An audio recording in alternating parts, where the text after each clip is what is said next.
She thinks she's chasing you, but what she's really stuck in is the feeling good loop you made. She doesn't know that yet. In her mind, she still thinks it's love, something pure, something full of feelings, something that matters. But really, what she feels for you comes from chemicals in her brain. It's not loyalty. It's needing you. Not caring about you, but being hooked on you. Not many men ever see how this works. Most spend their whole lives trying to make women happy, to show they're good enough, to fix things that were never broken. But there are a few, very few, who seem to act differently. They don't chase, they don't explain. They create silence. And somehow that silence pulls people in like a magnet. They do less. But women circle around them like moons around a planet. You've seen men like that. They walk into a room and don't need attention, but they get it anyway. They say little, but everything they say stays in your mind. They don't ask to be wanted. They become what people want. And you wonder, what do they have that others don't? Why does she think about them all the time? Lose sleep, lose focus, lose herself, even when he gives her nothing clear. Why does she keep coming back even when she promises she's done? The answer is in how our bodies work, but it shows up as feelings. It looks like love, but it's not. It's a brain game, and once you understand the secret behind it, you can never forget it. This isn't a story about romance. It's a story about control, about what happens when a woman's feeling system gets taken over by her own brain chemicals. About how not knowing, not affection, becomes the drug. So, what happens inside her mind when the pain of not knowing becomes her only source of joy? What happens when every time you pull away from her, it makes her crave you the same way a drug addict craves their next high? When you being gone hurts, but your distance excites her even more than being with you ever did. Inside her brain, there's a loop, a pattern. Every text message, every pause, every time you're inconsistent creates a burst of dopamine. The same brain chemical that makes people addicted to gambling, alcohol, or cocaine. But unlike those drugs, the high she gets from you is emotional, invisible. And because it's emotional, she can't see it. She only feels pulled. She'll say things like, "I just can't stop thinking about him." Or, "I know he's bad for me, but something about him feels different." She'll explain away you not caring as mystery, your distance as having depth, your silence as power. And that's the trap. Because her mind doesn't want peace. It wants the roller coaster. The feeling good loop isn't about happiness. It's about the difference between getting a reward and not getting one. When she almost has you, then loses you, then feels hope again. That's when the brain releases dopamine in waves. And with each wave, she falls deeper. Not into you, but into the pattern you've created. You become the builder of her highs and lows. Her reward system starts to circle around how you act. You don't need to chase because now you are what she chases. And yet most men destroy this power the moment they feel something real. They start giving constant approval, constant attention, constant comfort, and the loop dies. Because dopamine doesn't respond to things staying the same. It feeds on not knowing, on the up and down rhythm between chaos and calm, on that delicate moment where she feels she's losing you, but hasn't yet. That's why the man who's emotionally unavailable becomes impossible to resist. He doesn't plan it. He just is it. His not caring creates scarcity. His lack of reaction becomes the mirror where she sees her own desires, her fears, her fantasies. And she mistakes that mirror for depth. It's not depth, it's her own imagination. And the more she imagines, the more invested she becomes. Understand this. The female mind doesn't fall in love with peace. It falls in love with tension, with the promise of emotional answers that never quite come. And that is what the dopamine trap is all about. Her attraction doesn't grow because she gets what she wants. It grows because she almost gets it, then loses it again and again. Every near miss, every message you don't answer, every delayed response, it all feeds the same cycle. Her nervous system becomes trained to connect you with both pleasure and pain. And strangely, that combination is what makes you unforgettable. You are not her comfort. You are her uncertainty. And uncertainty to her subconscious mind is life itself. When she feels too safe, her system goes numb. But when she feels the risk of losing you, her chemistry lights up. That's when dopamine surges. That's when she feels alive. And because you are the source of that surge, her mind links that feeling to you being there. She calls it love, but it's not. It's needing you dressed up as devotion. It's the illusion of choice wrapped inside feeling forced. Most men never realize this. They keep giving more, saying more, explaining more, and by doing that, they kill the very tension that created attraction. They feed her mind safety when her body craves danger. They speak in logic when her chemistry speaks in chaos. They try to love her openly when what ties her to them is the unseen rhythm between pleasure and pulling away. You don't need to trick her. You only need to understand the system she's trapped in. Because once you do, the illusion of her power over you disappears. You start to see that her chase isn't about you. It's about the invisible cycle inside her. Every emotionally unavailable man becomes someone she obsesses over, not because he's better but because he stays undefined. He doesn't reveal himself. He doesn't explain. He doesn't correct what she assumes. He lets her imagination do the work. And the imagination of a woman once started by uncertainty is far more addictive than any truth you could give her. That's why the moment you define yourself, the mystery dies. The spell breaks. The dopamine stops and she moves on, searching for the next emotional high that feels like you. The irony is she will never find it. Because what she's chasing isn't the man. It's the loop, the rhythm, the chemical storm she once felt when you were around. That's why she comes back. Not for closure, but for another hit. Not for peace, but for the chaos she calls passion. And once you understand this, once you see that what she calls love is often just a pattern of dopamine seeking to repeat itself, everything changes. You stop chasing. You stop explaining. You stop needing her approval to feel powerful. You begin to realize that power doesn't come from being wanted. It comes from being the source of the emotional ups and downs she can't live without. You become the silence she hears louder than words, the absence that feels heavier than being there. The question she can't stop trying to answer. In this video, you'll discover the invisible system behind the dopamine trap. Why women get addicted to emotionally unavailable men. And later, you'll see the forbidden truth. How emotional distance becomes the ultimate form of control. But before you can master the game, you must first see the game. And once you see it, you'll never look at desire the same way again. Part 1, The Invisible Loop. She's not chasing you. She's chasing the chemical you trigger. That single truth breaks the illusion most men live under. You think she wants you, your words, your body, your presence. But what she actually craves is the rhythm you unknowingly created inside her nervous system. It's not your love she's addicted to. It's the back and forth between having and almost losing it. Every time she feels that subtle distance, that small pulling away, her brain lights up. A spark of dopamine floods her system. Not because she's happy, but because she's uncertain. And uncertainty is the fuel of addiction. You see, dopamine doesn't reward feeling satisfied. It rewards looking forward to something, the promise, the chase, the maybe. That's why the moments right before the kiss feel more electric than the kiss itself.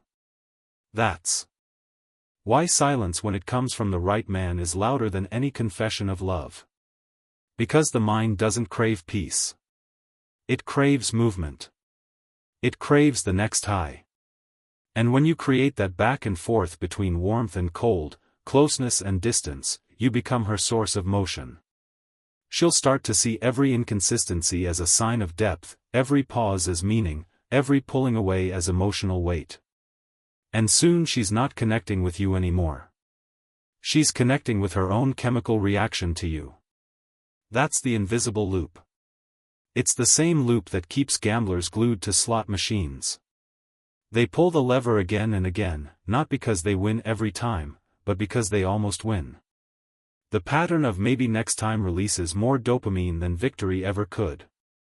And the same happens inside her mind. Each time you respond after a pause, each time you come back after silence, each time she thinks she's lost you, but then feels you there again, she gets that same hit. You've become her emotional slot machine. It's not romance, it's training. And training, when unpredictable, is the strongest form of conditioning known to psychology. That's why she can't explain it. She'll say things like, "There's just something about him," or "I feel connected to him even when we're not talking." But what she feels isn't connection. It's chemical confusion. It's her brain mistaking pain relief for passion. When she gets your attention after you've been gone, dopamine surges. And dopamine doesn't just create pleasure. It stamps memory. It makes every moment of reward feel important. That's why she keeps replaying old texts, old looks, old nights, because each one is a recorded spike of dopamine stuck in her emotional memory. She's not remembering you. She's remembering the feeling of relief you gave her after uncertainty. And here's the strange part. The more consistent you are, the faster that memory fades. Because when the brain gets predictable pleasure, dopamine drops. It only spikes when the outcome is uncertain. That's why the nice guy, always available, always clear, always kind, feels emotionally flat to her nervous system. He gives her peace, but peace feels like absence of life. Her body doesn't translate that peace as love. It translates it as boredom. Meanwhile, the emotionally unavailable man, detached, restrained, unclear, becomes magnetic because he keeps the system unstable. He gives, then holds back, appears, then disappears, touches, then withdraws. And through that rhythm, he becomes the author of her emotions. You might think that's manipulation. It's not. It's biology. You don't choose to breathe, your body does. She doesn't choose to crave, her body does. And that's what makes the loop so powerful. It bypasses logic. It lives in the nervous system, not the thinking mind. When she says, "I can't get you out of my head," what she's really saying is, "My brain keeps releasing the chemical you created." That's not poetry. That's brain science. The human brain was built for survival, not romance. And uncertainty in survival terms means danger. Danger triggers attention. Attention triggers dopamine. Dopamine turns attention into desire. And desire, once repeated enough, becomes addiction. That's why her attraction doesn't fade after emotional pain. It deepens. Because pain followed by relief stamps stronger than pleasure alone. The same way a starving animal remembers where food once appeared. Her mind remembers the man who could both wound and soothe. And that combination makes him unforgettable. You may wonder, why doesn't she just stop? Why doesn't she see the pattern, the loop, the damage? Because addiction never feels like addiction when it's dressed as love. It feels meaningful. It feels fated. She interprets the pulling away as depth, the inconsistency as complexity. She thinks she's holding on to love, but what she's really holding on to is the next dopamine spike. That's why you must never confuse her intensity with emotional depth. Intensity is not closeness. It's the result of imbalance. And when you feed that imbalance, on purpose or not, you become the center of gravity in her emotional storm. She's not addicted to you because you gave her happiness. She's addicted because you gave her contrast, because you made her experience the sweetest relief right after the sharpest doubt. And that pattern, tension and release, becomes a loop she can't break. Every time you pull away, she feels pain. Every time you return, she feels relief. Pain relief. Pain relief. The rhythm trains her to connect you with both suffering and salvation. That's why she calls it passion. Because pain with purpose feels deeper than pleasure without meaning. But make no mistake, it's still the loop. And until you understand that loop, it controls you as much as it controls her.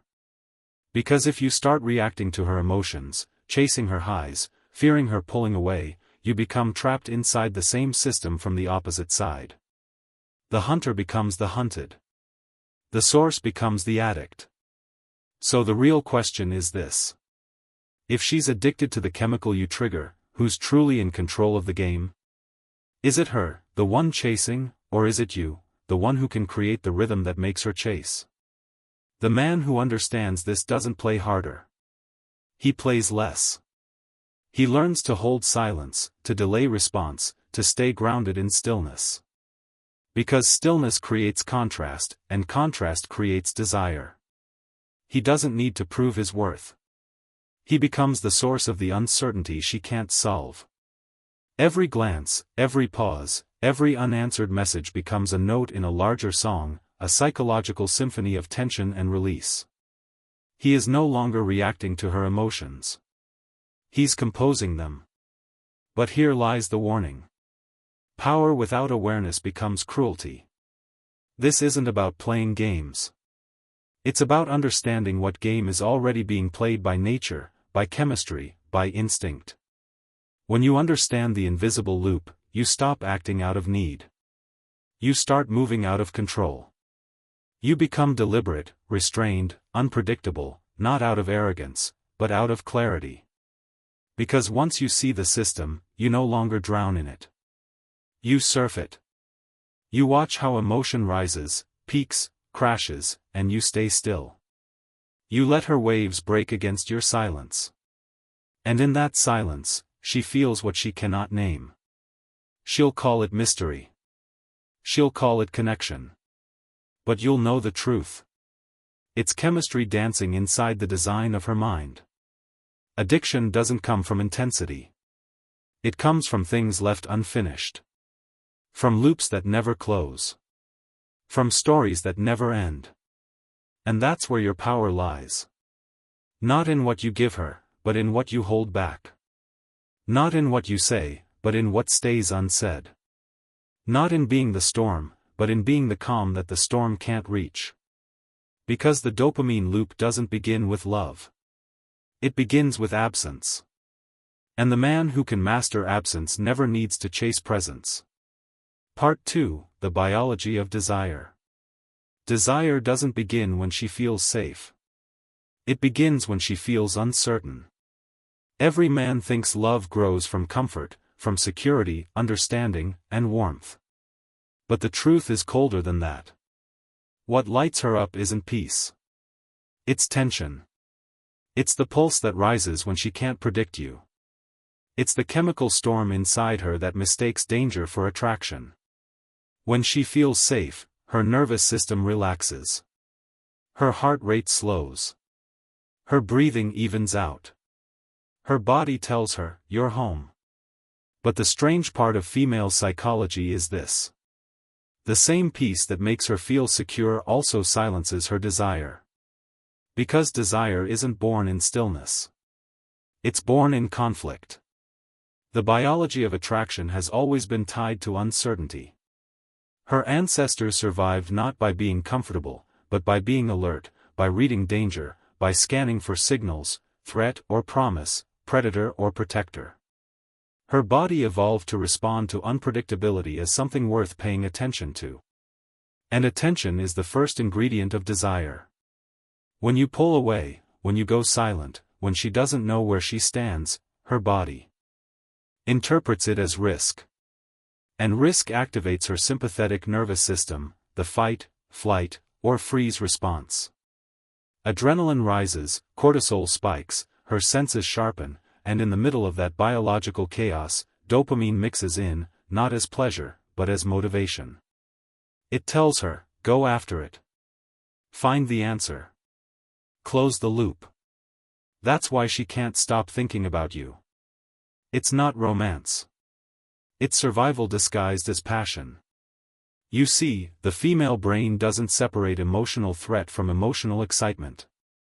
Both trigger the same wiring, the same chemistry. When she doesn't know if she's losing you, her body doesn't understand she's in love. It thinks she's in danger of losing a source of approval, safety, and identity. That's why her craving grows stronger when you pull away. When she feels you gone, her brain doesn't just feel lonely, it feels incomplete. And being incomplete demands closure. The same way hunger demands food, her dopamine system demands resolution. But when resolution doesn't come, dopamine keeps firing. That's why uncertainty becomes addictive, because it keeps her system running, chasing a reward that never quite arrives. In brain science, they call this the reward prediction error. When the brain expects pleasure but doesn't get it, dopamine actually increases, pushing the person to seek it harder. So when you give her half answers, when you're emotionally restrained, when you stay undefined, you accidentally trigger the same system that keeps gamblers at the table, soldiers alert in war, addicts reaching for one last taste. She's not craving love. She's craving the possibility of it. And the possibility feels stronger than reality. Reality ends the game. Possibility keeps it alive. That's why she'll replay your words in her mind, analyzing tone, timing, pauses. She's not hearing you anymore. She's hearing her own chemical need for meaning. She'll look for clues, symbols, reasons. But what she's really chasing is the brain chemical spike that uncertainty creates. When she texts and you don't respond, she feels the drop, that small ache in the stomach, that restlessness that spreads through her chest. That's cortisol. When you finally reply, her relief floods her with dopamine. The combination of pain and relief bonds her deeper than any romantic gesture ever could. Because biologically, the mind anchors to the source of emotional rescue. You become the one who can both hurt and heal her. She mistakes this for depth. She calls it chemistry. But chemistry isn't love. It's the body's way of reminding her that uncertainty is exciting.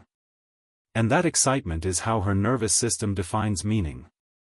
The more she doubts your feelings, the more she feels alive. The more she wonders where she stands, the more she wants to find out. This is the cruel logic of desire. It burns brightest in the dark. That's why emotionally available men feel invisible to her nervous system. Their openness gives her peace, but peace kills the spark. It's not because she's broken. It's because her biology has been programmed for contrast. The same brain that evolved to detect threat now detects emotional distance as intensity. She doesn't crave comfort. She craves calibration. The push and pull that keeps her guessing, feeling, reacting. That's what makes the emotionally unavailable man intoxicating. He provides the one thing her body can't ignore, uncertainty. And uncertainty is the currency of desire. When she says, "I can't stop thinking about you," what she really means is, "I can't stop the chemical you created." She's not describing love. She's describing withdrawal. Withdrawal from the high of your unpredictability, withdrawal from the tension that made her feel something she can't name. You might think that the cure is to reassure her, to make her feel safe again. But the more safety you give, the more her chemistry fades, because dopamine doesn't reward security, it rewards the pursuit of it. And once she has you, her system no longer needs to chase. That's why the beginning of a relationship always feels electric. Everything is uncertain. Every look, every touch, every silence carries weight. But as soon as stability settles in, the voltage drops. Unless you understand this biological rhythm, you'll keep mistaking her fading desire for not being grateful. It's not that. It's brain chemistry. Her brain is designed to crave what it can't fully have. It wants to earn connection, not receive it. That's why she values the moments she fought for more than the ones you freely gave. Because earning activates dopamine. Receiving doesn't. So, she'll test, pull away, provoke. Not because she wants to destroy what you have, but because her biology wants to feel it again. The uncertainty, the chase, the emotional tension that makes her body believe it's alive. And this is the irony most men never see. When she says she wants honesty, what she really wants is mystery she can decode. When she says she wants peace, what she really craves is movement she can't control. She wants to feel. And the easiest way to make her feel is to disrupt her predictability. But understand this with precision. It's not about playing games or holding back love. It's about realizing that attraction lives in the nervous system, not in logic. You don't feed desire by removing uncertainty. You feed it by mastering the rhythm between closeness and distance. To desire is to feel the space between what is and what could be. And that space is where dopamine thrives. If you close the space completely, desire suffocates. If you widen it too far, connection dies. The art is in the balance. The invisible dance between tension and release. You are not fighting her mind. You are influencing her biology. And biology doesn't understand reason, only rhythm. When she feels too certain, she sleeps. When she feels too uncertain, she panics. But when she's caught between almost and maybe, she falls. That's where desire is born. So when she feels drawn to you after a silence, don't mistake it for romance. It's her body craving chemical resolution. And when you understand that, when you no longer react to her swings, but observe them, you gain control of the axis she revolves around. Desire is not about how much she loves you. It's about how much uncertainty her body connects with you. The moment you become predictable, you become forgettable. And the moment you master unpredictability, you become unforgettable. That's the biology of desire. It doesn't bloom in peace. It blooms in mystery. And the man who embodies mystery never needs to ask for attraction because by the time she tries to explain it, she's already trapped inside it. Part 3, The Paradox of Control. The more you try to make her happy, the less she feels drawn to you. It sounds cruel, doesn't it? Every man is raised to believe that love is earned through effort, through care, attention, and sacrifice. You're told to listen more, give more, understand more. But the paradox of control is this. The moment you make her emotions your responsibility, you stop being the gravity she revolves around and become the orbiting object. When you chase her happiness, you surrender your center. You let her emotions dictate your rhythm. You react when she pulls away. You comfort when she's sad. You explain when she's confused. And little by little, without noticing, you start dancing to her music. Not because she commands you, but because your sense of worth begins to depend on her state. And here's the truth no one tells you. A woman doesn't fall for the man who bends for her. She falls for the man who bends reality around him. When you make her the source of your emotional direction, she feels the loss of polarity. Because in her subconscious, attraction is not equality. It's magnetism. Magnetism only exists when one side stays still. And the moment you try to meet her at every emotional turn, you dissolve the tension that created desire in the first place. She doesn't lose interest because you're kind. She loses interest because you've become predictable. Because you've stepped off your axis and entered hers. And when you spin around her emotions, you validate them as more important than your own. What draws her in is not your giving in. It's your composure. It's the sense that no matter what she does, praise or punishment, warmth or pulling away, you stay unshaken. That stillness is what her emotional chaos seeks to orbit because she doesn't crave control of you. She craves reaction from you. It's through your reaction that she feels powerful. And when you take that away, when you stop reacting, she loses the illusion of control. That's when the craving begins. You think love is about connection. But at its biological core, it's about hierarchy of influence.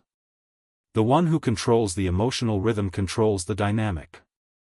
And the one who tries to please loses that rhythm first. Every time you rush to comfort her, every time you explain yourself, every time you adjust your tone to match her mood, you teach her nervous system one thing. You are below her emotional authority. And once her body senses that, once she realizes she can move you at will, the chemistry fades because desire can't exist without polarity. If she is the storm and you are the wind that moves with it, there's no resistance, no friction, no spark. But if she is the storm and you are the mountain that doesn't move, she feels something deeper than safety. She feels awe. And awe is the root of attraction. Understand this. She doesn't want to control you. She wants to feel something. When she pushes and you don't sway, she feels your gravity. When she tests you and you stay calm, she senses your depth. When she tries to decode you and find silence, her mind fills that silence with desire. This is why the emotionally unavailable man is intoxicating. Not because he's cruel, but because he doesn't bend. He doesn't participate in the emotional game she unconsciously plays. And that lack of participation gives her something she cannot find in herself. Stability. In relationships, control isn't taken. It's traded. Every time you overgive, over-explain, or overpromise, you trade a piece of your authority for her temporary approval. And the tragedy is she doesn't even respect the approval she gives you. Because respect doesn't grow from giving in. It grows from holding back. You don't earn a woman's desire by fixing her storms. You earn it by showing her that no storm can move you. Because deep down, every woman is searching for the axis around which her emotions can spin without collapsing. She doesn't consciously know this. She'll say she wants understanding, empathy, effort. But what she actually wants is a mirror that doesn't break when she throws her chaos at it. When you stop reacting, she starts reflecting. When you stop explaining, she starts wondering.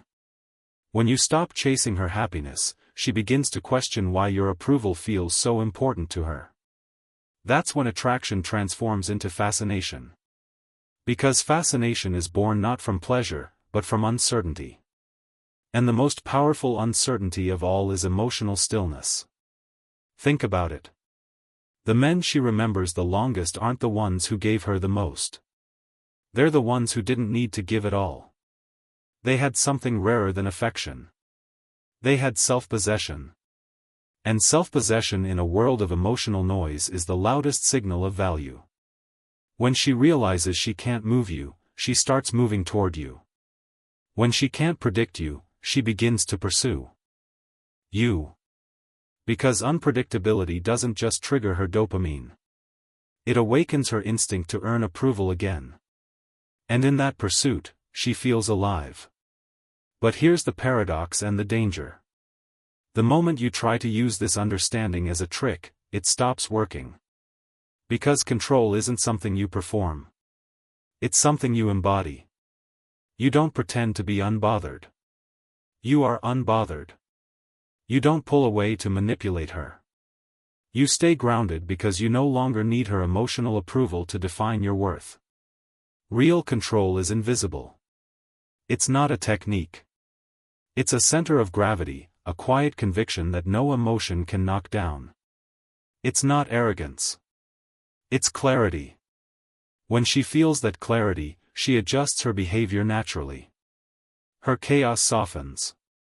Her tests fade because she's no longer trying to dominate your energy. She's trying to align with it. That's the paradox of control. You gain influence the moment you stop trying to have it.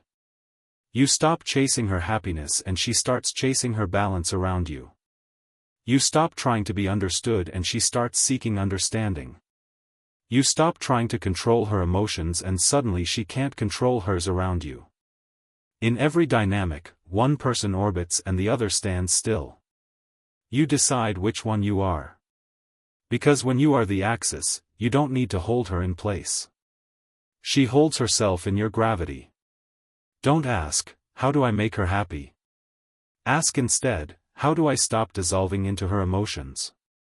Because happiness can't be sustained, but polarity can. And polarity is what her desire is built on. You must become the man who no longer reacts to her feelings, but reads them. Who no longer explains but embodies. Who no longer follows her rhythm, but defines it. That doesn't mean coldness. It means control. It means knowing when to pull back, not out of spite, but out of principle. It means staying silent, not because you don't care, but because you refuse to compete with chaos. And when you do that, when you hold your stillness against her storm, something changes inside her. She feels both frustrated and drawn, defeated and fascinated. She begins to crave the one thing she can't create, your calm, because her emotions have no anchor without you. And the one who holds the anchor holds the power. That's why every great seducer, philosopher, or strategist understood the same truth. Influence isn't about noise. It's about stillness. The louder her emotions become, the quieter you must be. Because silence isn't absence. It's dominance without aggression. It's control without effort. And when she realizes her emotions no longer dictate yours, she'll stop trying to change you. She'll start changing herself. That is the paradox of control. The moment you stop reacting to her world, you become the center of it. Part 4, The Dopamine Trap. She confuses intensity with closeness. That is the core of the illusion. The lie her mind tells her when chemistry feels like connection. She believes that the more she feels, the deeper the love must be. She mistakes the violence of emotion for proof of depth. But what she calls passion is often just the chaos of her nervous system screaming for balance. The dopamine trap begins with confusion. When something feels both painful and pleasurable, the mind can't tell them apart. It merges them. It convinces her that suffering is meaningful, that the ache of uncertainty is the mark of something real. She doesn't realize that the storm she's drowning in is chemical, not cosmic. Every high she feels when you return is made bigger by the low that came before it. Every moment of connection glows brighter because of the pulling away that came first. That contrast between pain and relief tricks the brain into believing the experience has depth. But depth isn't measured by emotion. It's measured by truth. And truth doesn't go up and down. Chemistry does. The dopamine trap is simple. The brain links emotional intensity with emotional importance. If it hurts, it must matter. If it burns, it must be love. She's been taught this by stories, movies, songs, by the entire mythology of romance. That love is supposed to be dramatic. That desire is supposed to be uncontrollable. That pain makes it real. But biology doesn't care about poetry. It cares about survival. And dopamine's only job is to make her chase what it sees as important, even if that thing destroys her. That's why she keeps returning to the man who gives her chaos. Not because he fulfills her, but because he activates her. He keeps her system alive. He keeps her guessing. And in her mind, that guessing feels like closeness because she's emotionally busy. She confuses motion with connection. She confuses reaction with relevance. She confuses the chemical crash of pulling away with the gravity of love. You, the emotionally unavailable man, become her mirror of contradiction. You appear close enough to touch, but far enough to stay undefined. You give just enough warmth to keep hope alive. Then you disappear before it turns into peace. And peace to her feels like emptiness. So she spins in the orbit of you being gone. She imagines, analyzes, makes reasons. She searches for meaning in what you hold back, not in what you give. And the less you explain, the more her imagination fills in the blanks. Her fantasies do the work your silence never has to. That's the invisible genius of the dopamine trap. It doesn't require lying, only distance. Because distance is the canvas where her desire paints its masterpiece. And the more she paints, the more she invests. She thinks she's getting closer, but she's only deepening the illusion. Her pain becomes her compass. If it hurts, she assumes she must be near the truth. If she feels calm, she fears she's losing you. So, she unconsciously seeks pain again to reassure herself that the bond still exists. Pain becomes proof, and you become the source of both. The man who understands this doesn't rush to fill silence with comfort. He lets her imagine. He lets her confusion ripen because attraction grows in tension, not in clarity. He doesn't owe her certainty because certainty kills chemistry. He knows that every woman carries within her the ancient confusion between love and survival. To the female mind, love is not a peaceful feeling. It's a question with no answer. And the man who refuses to be defined becomes the only one who feels real. When she says, "I love how mysterious you are," she doesn't love mystery. She loves the chemical thrill of trying to solve it. When she says, "You drive me crazy," she doesn't hate the chaos. She depends on it because her emotions have become the evidence of your existence. She doesn't love you. She loves what you make her feel about herself in your absence. She loves the version of herself that chases, wonders, obsesses. Because in that chase, she feels purpose. In that ache, she feels alive. And here's what most men never realize. You don't have to be cruel to create this effect. You only have to be complete. The emotionally unavailable man isn't heartless. He's whole. He doesn't need to fill silence because he's not afraid of it. He doesn't rush to reassure because he doesn't live on approval. His self-sufficiency creates space, and that space becomes her addiction. The space makes her believe there's more to discover. That beneath the calm lies chaos. That if she just tries harder, she'll reach the real you. But there is no hidden version. There is only the space she can't fill. And because she can't fill it, she keeps trying. This is the cruel poetry of dopamine. It rewards effort, not fulfillment. It teaches her that the pursuit itself is meaningful. And when she finally reaches what she thought she wanted, the dopamine dies. That's why she moves on the moment you become available. It's not betrayal. It's biology resetting. She doesn't understand this. She'll say, "You changed," or "The spark is gone." But the spark didn't vanish. It was never love to begin with. It was the high of anticipation, burned out by certainty. That's why you must never confuse her affection for attachment. Her affection is chemical. Her attachment is conditional. Both are temporary states in a loop that only ends when one of you stops feeding it. You don't escape the trap by giving more. You escape by understanding the rhythm that keeps it going. The back and forth between attention and absence, chaos and calm. You can't break the loop through love. You break it through neutrality. When you no longer respond to her extremes, when her highs and lows stop moving you, the chemistry collapses. The game loses its reward. She'll fight it at first.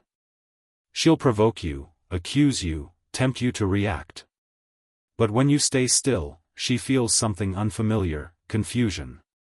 And that confusion forces her to face herself.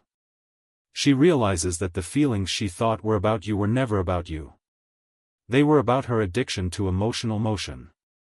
Without your participation, the mirror goes dark. And for the first time, she sees her own reflection. This is what separates power from cruelty. You're not punishing her. You're simply refusing to supply the chemical imbalance she calls love. You're ending the illusion, the loop that keeps her trapped between hope and despair. When she says, "You make me feel so much," what she truly means is, "You make me lose control," and I mistake that loss for love. Because love, in its purest form, doesn't consume. It calms. And calm is something her addicted system no longer recognizes. That's why the men who make her feel the most are the ones she fears losing the most. And that fear becomes worship. Not because of who they are, but because of what their absence represents. Absence is the most potent form of presence. When someone lives inside the dopamine trap, she'll confuse it all. Confusion for depth, chaos for connection, control for love. And as long as she does, she'll keep spinning around you, mistaking orbit for closeness. But when you understand this, you begin to see what most men never do. That power doesn't live in possession. It lives in dosage. You control the dosage, the amount of emotion, attention, and availability you allow. Too much and she feels peace, which her system reads as disinterest. Too little and she shuts down, which her system reads as rejection. But the perfect balance, just enough to keep tension going, keeps her addicted. That's the hidden system of the dopamine trap. It's not about being desired. It's about becoming the source of the one emotion she can't control. Uncertainty. She'll call it chemistry. She'll call it love. But it's neither. It's a cycle of pain, relief, and pursuit masquerading as meaning. And when you finally understand that, something shifts inside you.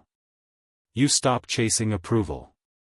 You stop confusing her pleasure with your purpose. You stop mistaking her chaos for connection because now you see it clearly. She doesn't love you. She loves the version of herself reflected in your not caring. She loves being broken open by your silence. She loves the ache that keeps her feeling alive. And when you stop feeding that ache, she'll disappear. Not because she stopped caring, but because the drug stopped working. That is the truth of the dopamine trap. She's not in love with you. She's in love with the emotional wound you awaken. And the moment you understand that, the moment you stop responding to her pain as proof of love, you reclaim the power most men will never touch. Because power doesn't live in love. It lives in the dosage of emotion you choose to give. Part 5, The Forbidden Truth. Emotional distance isn't cruelty. It's gravity. That is the truth no one wants to admit. Not women, not men, not even you. Because distance feels cruel to those who crave approval. It feels cold, detached, unloving. But the paradox is that the more space you create, the more gravity you generate. When you stop reaching, she starts moving. When you stop explaining, she starts imagining. When you stop giving, she starts feeling the weight of your silence pressing against her nerves like a phantom presence. The forbidden truth is this. You become the center not by chasing connection but by mastering distance.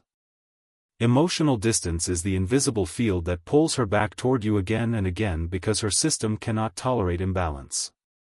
When you no longer try to fix, please, or convince, you remove yourself from her emotional control. And that absence destabilizes her. Her biology doesn't understand it. It senses loss, unpredictability, the unknown. All of which trigger her instinct to restore balance. She begins to chase what she cannot name. Not love, not affection, but balance. And that balance to her nervous system feels like you. She will never fear losing the man she can understand.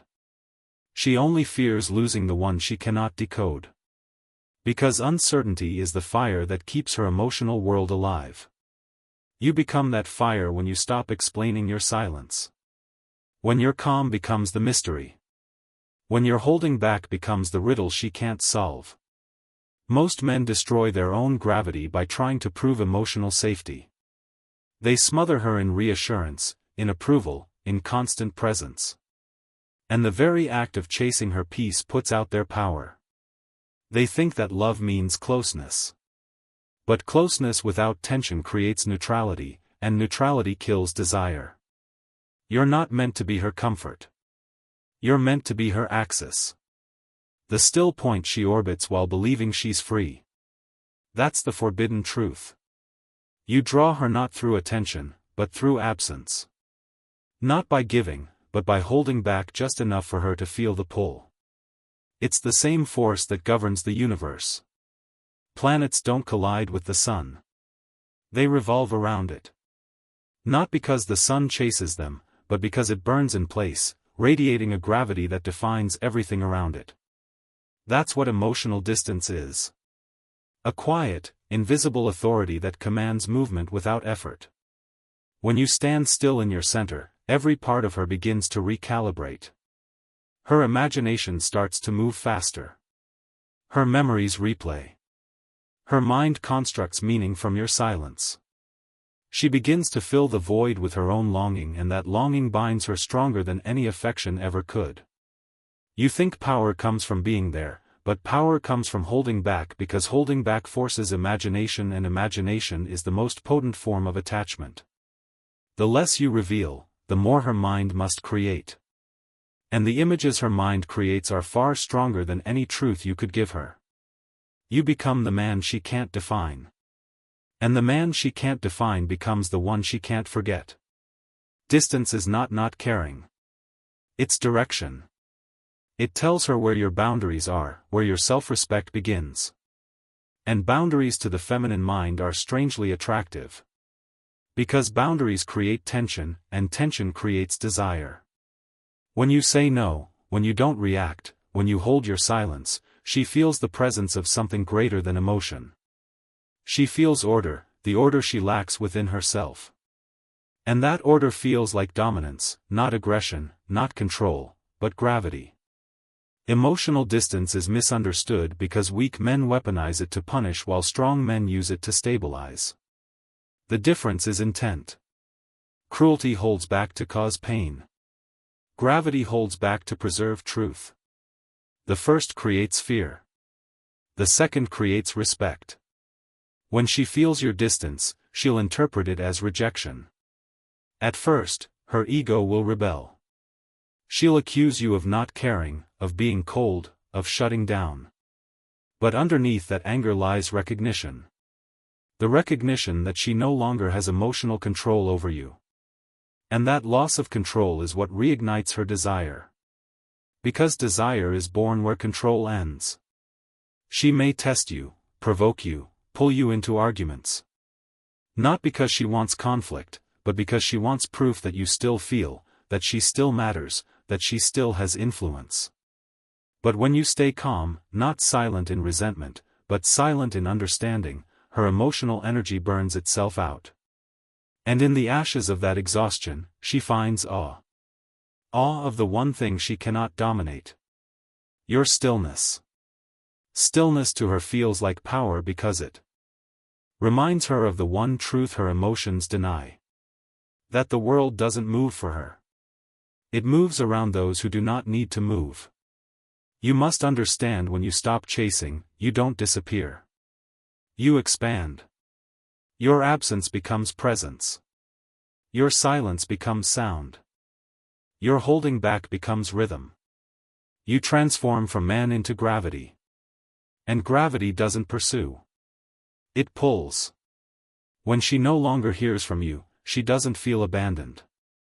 She feels imbalance. And imbalance demands resolution. That's why she reaches out again. Not because she misses you, but because she needs to stabilize the system her mind built around you. It's not romance. It's regulation. And regulation is the root of addiction. That's why she keeps returning even after heartbreak. She's not coming back for closure. She's coming back to end the discomfort of not knowing. She's addicted to the unresolved because unresolved emotion is the perfect environment for dopamine to thrive. The forbidden truth is that no addiction is stronger than the addiction to what was never defined. Unfinished stories, unspoken words, unsolved mysteries, they all live in the same corner of the brain that processes longing. And longing by nature is endless. You become unforgettable not through love but through being incomplete. Because what's incomplete continues to echo. And every echo keeps her attached to your absence. That's why emotional distance must be precise. Too much and she disconnects. Too little and she feels control. The power lies in the balance, the perfect stillness between warmth and pulling away. When you master that, she can't leave. Even if she walks away, her thoughts orbit you because you exist not in her life, but in her nervous system. She'll tell herself she's over you. She'll date others, travel, distract herself. But every moment of quiet, every night before sleep, the silence will remind her of you. Because silence was always your language. And languages spoken in silence are the hardest to forget. You didn't dominate her. You didn't manipulate her. You simply stopped giving her the certainty that kills desire. And in doing so, you became the unknown, the most magnetic shape of all. Understand this. She cannot replace what she cannot define. Because to replace something, you must first understand what it was. And she will never fully understand you. Not because you're hiding, but because you've stopped explaining. And what's unexplained never dies. That's the forbidden truth. Women don't chase men who give them everything. They chase the men who make them feel everything, especially confusion. They crave the mystery of emotional gravity. The man who doesn't move yet moves everything around him. So stop chasing her peace. Stop fighting her storms. Stop begging to be understood. Because understanding kills mystery. And without mystery, attraction suffocates. When you master distance, you master magnetism. When you let go, you pull harder. When you stop feeding her emotions, she starts feeding yours. That's not manipulation. That's balance. And the balance of power always belongs to the one who needs less. That is the forbidden truth most men will never learn. Emotional distance isn't cruelty. It's gravity. It's the force that keeps her orbiting long after love should have died.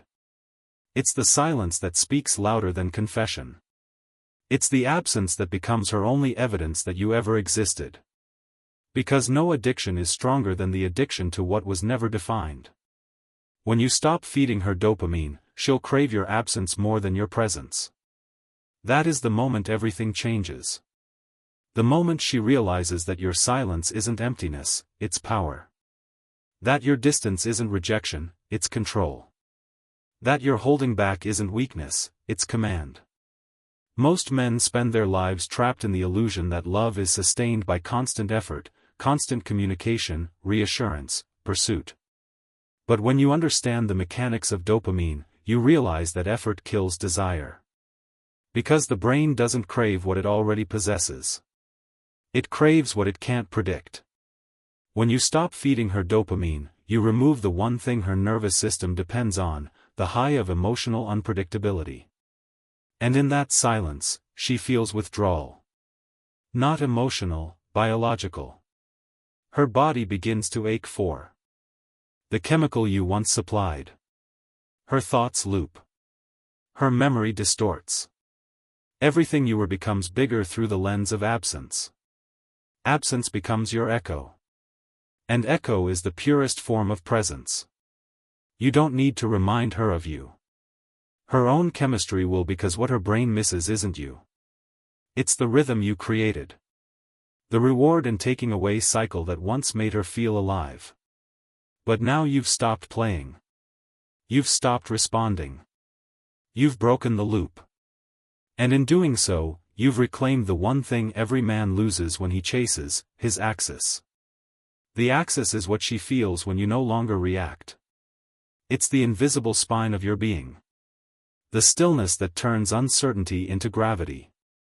When she throws emotion at you and you don't move, the energy has nowhere to go but back to her, and she feels that return is loss. She'll call it coldness, detachment, ego. But what she's really feeling is power leaving her and returning to you. That's the forbidden balance, the transfer of emotional control. Not through manipulation, but through mastery. You see, power doesn't exist in what you do. It exists in what you hold back. Reaction is surrender. Stillness is sovereignty. And in that stillness, something ancient awakens in her. Something that remembers the primal hierarchy of attraction. The calm man is the dangerous man. The one who moves less always controls the rhythm of those who move more. When you stop feeding her dopamine, you become unpredictable. And unpredictability to the female mind is irresistible because it reawakens the same question that began the chase. Does he still feel something? That question is her new addiction. And your silence becomes the answer she keeps trying to find. In that silence, her imagination works harder than any words you could say. She'll replay your voice, your gestures, your pauses. She'll analyze your absence as if it were a message. She'll attach meaning to every delay, every void. And the irony is the less you give, the more she feels. Because feeling is not created by being there. It's created by lack. That's the ultimate power of emotional control. You don't chase emotion. You generate it by removing what feeds it. You starve the system. And the system begins to worship what it cannot have. When she says she misses you, she's not missing comfort. She's missing stimulation. The chaos that gave her something to interpret. The contrast between pleasure and pain that defined her emotional world. Now that it's gone, she feels weightless, detached from the emotional gravity that once made her feel alive. That's why your absence hurts more than your presence ever did. Because being there gave her dopamine. Absence gives her withdrawal. And withdrawal burns deeper. It rewires memory. It rewrites history. It makes even your smallest gestures appear huge. A glance becomes closeness. A message becomes salvation. A silence becomes a storm. She's trapped inside the echo of a man who no longer needs to speak. And that echo is the mark of true dominance. Not through words, but through the unshakable stillness that forces her to listen to herself. The weak man fills silence because he's afraid of what it might reveal. The strong man holds silence because he knows it reveals everything. Every emotion, every imagination, every hidden craving in her, they all rise in the void he creates. He doesn't chase those emotions. He observes them. And that observation alone separates him from the crowd. Because when you stop feeding her dopamine, you stop playing her game. You no longer seek her approval as proof of value. You no longer interpret her reactions as reality. You stand outside the loop. Not cold, not cruel, simply aware. Awareness is power. Awareness makes you immune. It turns chaos into clarity. And in that clarity, you realize something devastatingly simple. She was never chasing love. She was chasing balance. And the moment you stopped responding, she lost her balance. So now she moves toward you, not out of affection, but out of gravitational necessity. That's why the greatest seduction isn't found in words or gestures. It's found in absence. Because absence doesn't tell her what to feel. It forces her to feel. It makes her confront the truth her mind avoids. That desire only exists where there's distance. True power doesn't come from reaction.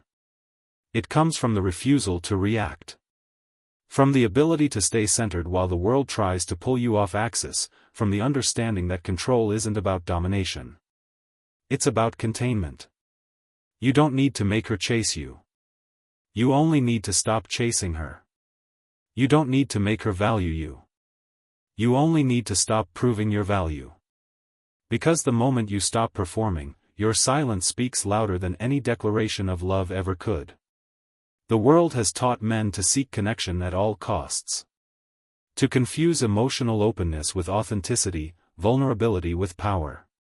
But truth doesn't live in exposure. It lives in composure. It's not the man who says the most who wins her mind. It's the man who can say nothing and still hold her attention. When you master the chemistry of distance, you master the psychology of desire. Because every emotional system operates on a single principle. Contrast keeps attention going. No contrast, no craving. No craving, no attachment. So when you stop feeding her dopamine, you remove contrast from her external world. And now she must create it internally through memory, imagination, and longing. That's when she becomes addicted not to the man you are, but to the silence you've left behind. Absence becomes your shadow. Your shadow becomes her obsession. And her obsession becomes your control. But understand this clearly. Control isn't cruelty. It's the natural consequence of understanding. You're not punishing her. You're releasing yourself. You're stepping out of the emotional machinery that drains men of energy, focus, and dignity. You're no longer feeding the cycle that turns affection into needing. And in doing so, you become rare. Because rarity isn't about appearance or status. It's about energy. The rarer your energy, the more valuable it becomes. The more you give, the cheaper it gets. The more you hold back, the more sacred it becomes. That's why when you walk away in silence, she feels what no words could ever make her feel. Because silence doesn't just remove sound. It removes certainty. And uncertainty is the birthplace of longing. This is your final realization. The point of no return. You don't need to win her. You need to master yourself. Because when you master yourself, the world, including her, begins to orbit your stillness. Power isn't found in how you act. It's found in how little you need to act. Control isn't found in possession. It's found in absence. And desire isn't found in closeness. It's found in the space between what is and what's held back. When you understand that, you stop being reactive. You stop being emotional. You stop being another man lost in pursuit. You become something else, something most men never become, a center of gravity. And from that center, you no longer fear losing her because she's already lost in you. When you stop feeding her dopamine, she'll crave your absence more than your presence. She'll replay your silence like a symphony. She'll chase your not caring as if it were affection. And she'll never realize that what she's chasing isn't love. It's her own reflection in your distance. So remember this. Real power doesn't come from reaction. It comes from the ability not to react. Real attraction doesn't come from possession. It comes from the mystery of holding back. And real mastery doesn't come from control. It comes from understanding the game so deeply that you no longer need to play.